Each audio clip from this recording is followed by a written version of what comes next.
പ്രിയ കൂട്ടുകാരെ, ജൂൺ 19 വായനാ ദിനത്തോടനുബന്ധിച്ച് ഞാൻ വായിച്ച പുസ്തകത്തിൻ്റെ പേരാണ് ഇന്ന് നല്ല ഒരു ദിവസമാണ്. ഡോക്ടർ KS കൃഷ്ണകുമാർ സാറിൻ്റെ പ്രചോദനാത്മക ദിനക്കുറിപ്പുകൾ എന്ന പുസ്തകത്തിലെ ഒരു ഭാഗമാണ് ഞാൻ വായിക്കുന്നത്. വായിക്കുമ്പോൾ അത്രയും കൂടുതൽ പുതിയതാകുന്നു. വായിക്കുന്നവന് സൂര്യൻ്റെ മുഖച്ഛായയാണ്. പുസ്തക വായന ഒരു ശീലമാക്കുക.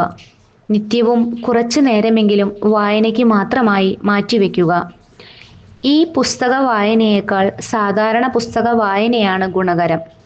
പുസ്തകം കയ്യിലെടുക്കുകയും അതിൻ്റെ രൂപവും മണവും ആസ്വദിക്കുകയും താളുകൾ വിരലുകൾ കൊണ്ട് മറിക്കുകയുമൊക്കെ ശ്രദ്ധാപൂർവം ചെയ്യുന്നതിൽ നല്ല അളവിൽ മൈൻഡ്ഫുൾനെസ് പ്രാക്ടീസ് ലഭിക്കുന്നുണ്ട്. ദിനപത്ര വായനാ ശീലം ഇരട്ടി ഗുണം ചെയ്യും. നിത്യവും നിശ്ചിത സമയം ശുദ്ധ സാഹിത്യ കൃതികളും പ്രചോദനാത്മക സ്വഭാവമുള്ള പുസ്തകങ്ങളും വായിക്കുക. ഒരു അസൈൻമെന്റ് തരാം. പൗലോ കൊയ്ലോയുടെ ആൽക്കമിസ്റ്റ് വായിക്കുക. നിത്യം ഒരു അധ്യായമെങ്കിലും. അല്ലെങ്കിൽ ആടുജീവിതം, അല്ലെങ്കിൽ ഡോക്ടർ VP ഗംഗാധരൻ്റെ ജീവിതമെന്ന അത്ഭുതം വായിക്കുക. ഇന്നു മുതൽ ഭക്ഷണം കഴിക്കുന്നത് പോലെ, കുളിക്കുന്നത് പോലെ, വസ്ത്രം ധരിക്കുന്നത് പോലെ വായന ജീവിതത്തിൻ്റെ ഭാഗമാക്കുക.